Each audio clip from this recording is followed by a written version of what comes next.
Eh, Buenas noches, mi nombre es Pablo Recinos, soy estudiante del curso de Derecho Internacional Público con el catedrático Gustavo Orellana, y el día de hoy les voy a hablar acerca de las fronteras en Guatemala.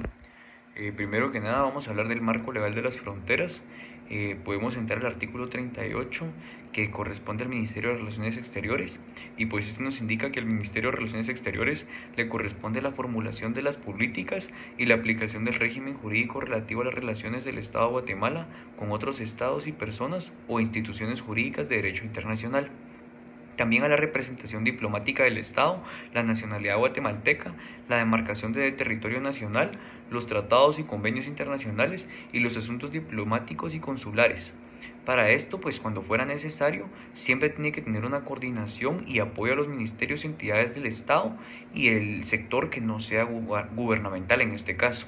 Y pues tiene a cargo las siguientes funciones: el Ministerio de Relaciones Exteriores, que pues es el encargado de establecer una política fronteriza internacional en el límite y también la frontera, ¿verdad? Que es la política fronteriza nacional. También habla acerca de la Dirección General de Relaciones Internacionales Bilaterales, que pues en este caso indica que por el medio de la Dirección Política Exterior Bilateral, esta se va a encargar de coordinar la manera interinstitucional de la política nacional de las fronteras. Esto lo que va a hacer es que la misma se desarrolle de manera integral y se cumpla en base a los principios de la política exterior del Estado.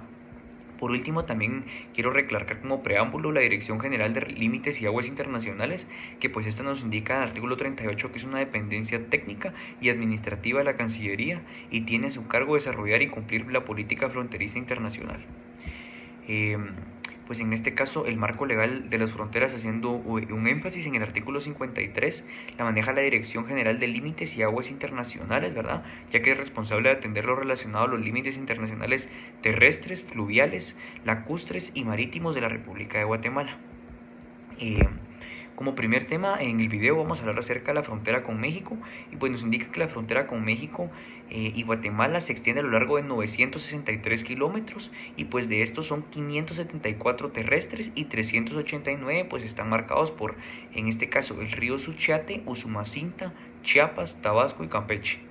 Estos son ríos que pues se comparten con los estados mexicanos y pues colindan también con los departamentos guatemaltecos como San Marcos, Huehuetenango, Quiché y Petén.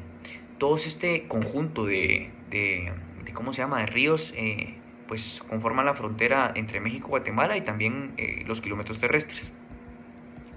El Tratado de Límites entre México y Guatemala se firmó el 27 de septiembre de 1882.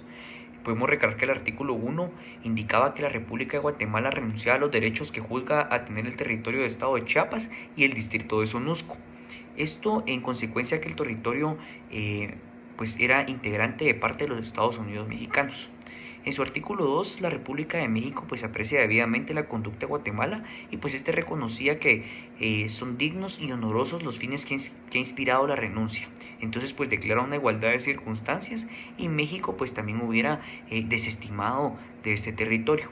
Guatemala por su parte pues también estuvo satisfecha en este reconocimiento y pues no exigió ninguna indemnización alguna. Hay que tener un dato consciente de esto, por ningún motivo, ya que pues tenía una igualdad de circunstancias.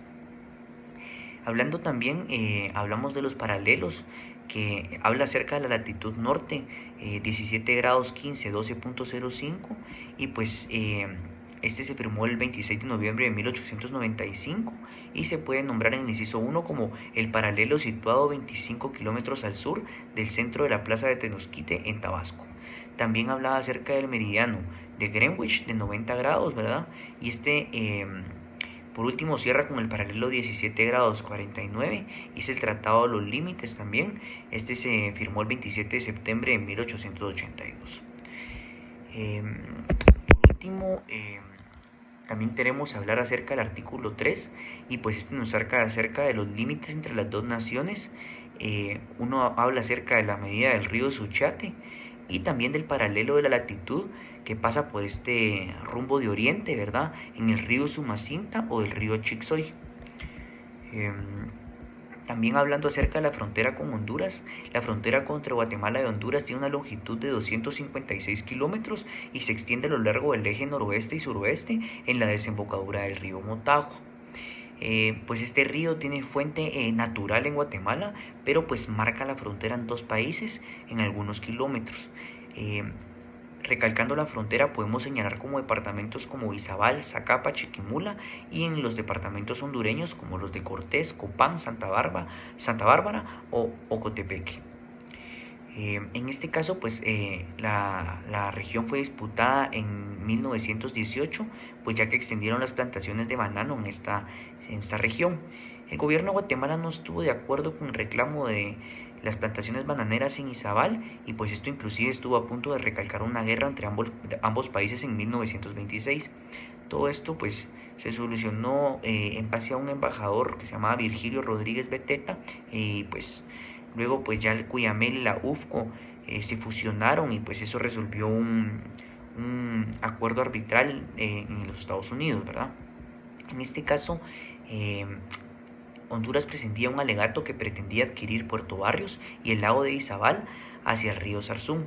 Esto lo decían en base a una licencia que tenían ellos en 1745 y afirmaba que Izabal había pertenecido a la provincia de Honduras. Pero en la época colonial Guatemala no ocupó la región del Motagua porque era una selva, ¿verdad? Y pues esto aún no se había explorado en esa época. Estamos hablando del año 1745 a 1863. Pero en realidad se demostró a Guatemala que había transcurrido en la región y pues que había construido un camino entre Omoa en Honduras en 1755 y pues los guatemaltecos hacían viajes comerciales por el río Motagua. En este caso la cuestión de los límites territoriales entre los países se sometió a un arbitraje dentro de un tratado entre Guatemala y Honduras firmado en Washington el 16 de julio de 1930. En este caso pues resolvieron el conflicto entre los puntos de vista de los dos gobiernos y pues constituyeron en la ciudad de Washington, como mencioné con anterioridad, un tribunal espacial que realizó una convención para el establecimiento de un tribunal internacional centroamericano y pues determinaron que la línea divisoria entre Guatemala y Honduras se procede con la demarcación de una comisión técnica que se estableció en Washington, ¿verdad? En este caso, el límite definitivo fue por la demarcación técnica del terreno, ¿verdad? Del laudo, y pues se equiparaba también de un control administrativo de la demarcación colonial, en donde pues hubo también control administrativo de altas partes, ¿verdad? Y se le dio la razón a Guatemala, entonces por eso se indica que hay zonas que no pueden aplicar este principio en la margen de la derecha del río Motagua, ya que Honduras permitía que se fijara el límite en el Motagua, ¿verdad? Y Guatemala pues comprendía que había una cordillera llamada el Merendón y pues el río Tinto y el río Motagua, y ahí es donde se traza la línea divisoria, ¿verdad? Ahora bien, pasando al siguiente tema, estamos en la frontera entre Guatemala y El Salvador y estos los separan los departamentos de Achuapán y Santa Ana, ¿verdad? Y en el caso de El Salvador y en Guatemala, Chiquimula y Jutiapa. La línea divisoria se firmó entre el 23 y el 27 de agosto de 1935. Se realizó una comisión mixta compuesta por delegados de Guatemala, El Salvador y la Unión Panamericana y pues tuvieron voto en la discordia en materia técnica, ¿verdad? La frontera tradicional se firmó en el Tratado de Límites el 9 de abril de 1938, ¿verdad? Y pues prepararon los mapas preliminares y pues se realizó la línea divisoria del documento para ambas repúblicas, ¿verdad? Los límites territoriales se comprenden en la cima del Cerro de Montecristo, el río Chingo, Coco Jerez, en el caso de El Salvador, y pues por parte del Océano Pacífico, ¿verdad? Y pues en este caso no se puede modificar la línea frontera fijada en una demarcación, la cual fue correspondiente al límite internacional. No tienen frontera marítima entre Guatemala y los países vecinos, ya que pues la Comisión Internacional de Límites y Aguas pues nos indica los estudios técnicos en ambos países. Entre Guatemala y El Salvador aún se siguen efectuando los estudios técnicos y la soberanía con el Consejo de Belice pues es la que examina lo relativo con el diferendo territorial que tenemos. Es un diferendo territorial insular y marítimo entre Guatemala, Belice y Honduras, ¿verdad? Pues por eso sería lo último. Quería recalcar acerca de la Convención de las Naciones Unidas sobre el Derecho del Mar y pues la delimitación de la zona económica exclusiva de la plataforma continental entre estados con costas adyacentes se efectúa por medio de un acuerdo en base a la línea del derecho internacional con una situación equitativa. Eso sería todo. Muy agradecido y que pasen feliz noche.